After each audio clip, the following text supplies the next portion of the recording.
Dear friends and students, you are welcome to the channel once again, and today in the series of Civil Procedure Code 1908 and topic are place of suing यानी वाद दायर करने का स्थान। इससे पहले video में हमने इस चैप्टर का सेक्शन 15, 16 एंड 17 को डिस्कस किया। नेक्स्ट आज की वीडियो में हम 18, 19 और 20 को कवर करेंगे। देखिए वहाँ सेक्शन 16 में बताया गया था कि किसी भी वाद को इंस्टीट्यूट कहाँ किया जाएगा जहाँ वो प्रॉपर्टी जिस कोर्ट के टेरिटोरियल एरिया में वो प्रॉपर्टी सिचुएट करती है, यानी वो संपत्ति जहाँ लोकेट करती है जिस कोर्ट के एरिया में, उस कोर्ट में उस केस को इंस्टीट्यूट किया जाएगा। ये सेक्शन 16 हमने डिस्कस किया था। आज देखिए यहाँ करेंगे सेक्शन 18 और सेक्शन 18 में क्या बताया गया है, place of institution of suits where local limit of jurisdiction of court are uncertain, यानी जहां पर कोर्ट की एरिया यानी ज्यूरिडिक्शन की लिमिट को लेकर के जहां अनसर्टेनिटी बनी हुई है, अनिश्चितता बनी हुई है, जहां एक से ज़्यादा कोर्ट है और ये पता नहीं चल पा रहा कि कौन से कोर्ट के टेरिटोरियल एरिया में ये प्रॉपर्टी लोकेट करती है, अनिश्चितता बनी हुई है, तो फिर ऐसी कंडीशन में कौन से कोर्ट में उस सूट को फाइल किया जाएगा, ये डिस्कस यहाँ सेक्शन 18 ये बताती है। तो जहाँ न्यायालयों की अधिकारिताओं की सीमाएं अनिश्चित हो, जहाँ एक से ज़्यादा कोर्ट हो और ये पता ही ना चल पा रहा हो कि कौन से कोर्ट की टेरिटोरियल एरिया में प्रॉपर्टी लोकेट करती है, तो ऐसी कंडीशन में सेक्शन 18 व्यवस्था करती है। और क्या व्यवस्था करती है, देखिए सेक्शन 18 ये बताती है कि ऐसे मामले में किसी भी कोर्ट में जहाँ आप इंस्टीट्यूट करने बात को गए हैं, वहाँ पर कोर्ट पहले क्या करेगी, एक स्टेटमेंट रिकॉर्ड करेगी।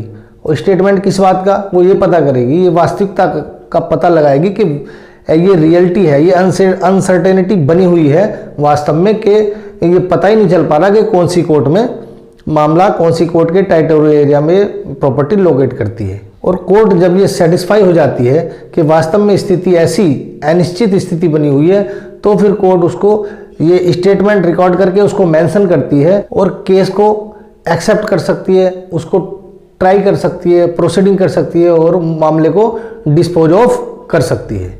और कोर्ट इसी प्रकार से मामले को तय करेगी जिस जैसे वो प्रॉपर्टी उसी कोर्ट की टेरिटोरियल एरिया में लोकेट करती हो।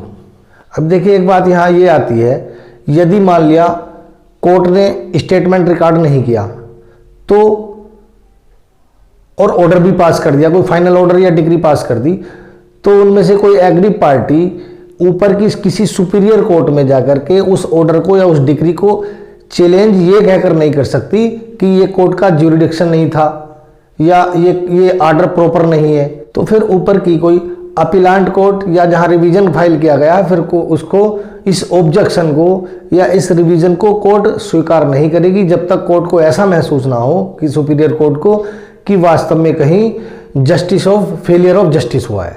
ये थी सेक्शन 18। नेक्स्ट आते हैं section 19, suits for compensation for wrong to person और मूवेबल्स, यानी कंपनसेशन के लिए वाद कब, जब किसी व्यक्ति के साथ रॉन्ग कॉज हुआ हो या उसकी किसी मूवेबल प्रॉपर्टी के साथ रॉन्ग कॉज हुआ हो, तो उसके कंपनसेशन के लिए सेक्शन 19 में प्रावधान दिया गया है। वाद दोनों जगह में से कहीं पर भी इंस्टीट्यूट किया जा सकता है। कहाँ, एक तो वहाँ जहाँ काज ऑफ एक्शन अराइज हुआ है यानी वाद हेतु पैदा हुआ है, दूसरा जहाँ पर डिफेंडेंट रहता है यदि मूवेबल प्रॉपर्टी, देखिए ध्यान रखिए ये मूवेबल प्रॉपर्टी के मामले में जहाँ पर डिफेंडेंट, जहाँ दोषी व्यक्ति रहता है, स्थायी रूप से रहता है, अस्थायी रहता है, या वो बिजनेस करता है या वर्क ऑफ गेन करता है, तो वहाँ पर जहाँ पर डिफेंडेंट रहता है वहाँ पर भी केस को इंस्टीट्यूट किया जा सकता है। उसके कंपनसेशन के लिए केस फाइल वहाँ की कोर्ट में दोनों में से कहीं पर भी किया जा सकता है। फॉर एग्जांपल मान लो ए ये दिल्ली में रहता है और बी कहाँ रहता है, बम्बई में रहता है सपोज दैट, तो ये ए को क्या है, बी कलकत्ता में जाकर के इसको थप्पड़ मारता है, पीट देता है। बी ए को कहाँ पीटता है, कलकत्ता में पीट देता है। ये व्यक्ति जो एग्री पर्सन है ये कहाँ वाद दायर कर सकता है, ये कलकत्ता में कर सकता है जहाँ पर काज ऑफ एक्शन पैदा हुआ। दूसरा बम्बई में कर सकता है जहाँ ये आरोपी यानी प्रतिवादी रहता है। तो इस प्रकार से कलकत्ता में भी कर सकता है और बम्बई में भी ये केस को फाइल कर सकता है। देखिए एक डिफेमेशन से रिलेटेड एक केस उदाहरण लेते हैं मानहानि से। मान लिया कोई ए व्यक्ति जो दिल्ली में रहता है और वो बी के खिलाफ एक ऐसी आपत्तिजनक बात लिखता है और वो आपत्तिजनक जो टिप्पणी है उसकी बम्बई में भी प्रकाशित हो जाती है, उसकी एक कॉपी लखनऊ में भी जाती है, कलकत्ता में भी जाती है और कई स्थानों पर जाती है। तो जहाँ जहाँ ये पब्लिश हुआ तो काज ऑफ एक्शन प्रत्येक जगह पर राइज हुआ। तो अब बी के पास ये विकल्प है कि वो इनमें से कहीं भी जाकर के भी सूट को फाइल कर सकता है, या जहाँ पर ये ए रहता है वहाँ पर भी जिसने ये अपराध किया है दिल्ली में तो दिल्ली में भी कर सकता है। तो ये थी सेक्शन 19। सेक्शन 20 तो देखिए जहाँ पर सेक्शन 15 से लेकर 19 तक मामला कवर नहीं होता तो वहाँ पर क्या है सेक्शन 20 उसको कवर करती है। सेक्शन 20 से उसको गवर्न किया जाएगा। क्या कहती है section 20? Other suits to be instituted where defendants reside और काज ऑफ एक्शन अराइज। जहां पर डिफेंडेंट रहता है या जहां पर काज ऑफ एक्शन यानी वाद हेतु पैदा हुआ है वहां पर सूट को इंस्टीट्यूट किया जाएगा। इसको भी एक एग्जाम्पल से समझते हैं। मान लिया देखिए ए कोई व्यक्ति है और वो दिल्ली में रहता है, बी बम्बई में रहता है और कोई व्यक्ति सी है तीसरा, वो मान लिया कलकत्ता रहता है, कलकत्ता में निवास करता है और ये जा करके मान लिया मद्रास में जा करके ये कोई कांटेक्ट करते हैं। मद्रास तीनों व्यक्ति यहाँ गए और यहाँ पर इन्होंने कोई कांटेक्ट किया और कांटेक्ट तोड़ भी देते हैं। सपोज जाए कांटेक्ट वो टूट जाता है यानी ब्रीच ऑफ कांटेक्ट हो गया। तो देखिए ए केस कहाँ करेगा? ए यहाँ मद्रास में जाकर भी सूट फाइल कर सकता है, ए बम्बई में सूट फाइल कर सकता है और ये कलकत्ता में भी सूट फाइल कर सकता है। क्यों? यहाँ पर तो काज ऑफ एक्शन पैदा हुआ है और ये डिफेंडेंट प्रतिवादी हैं, रहते हैं सब।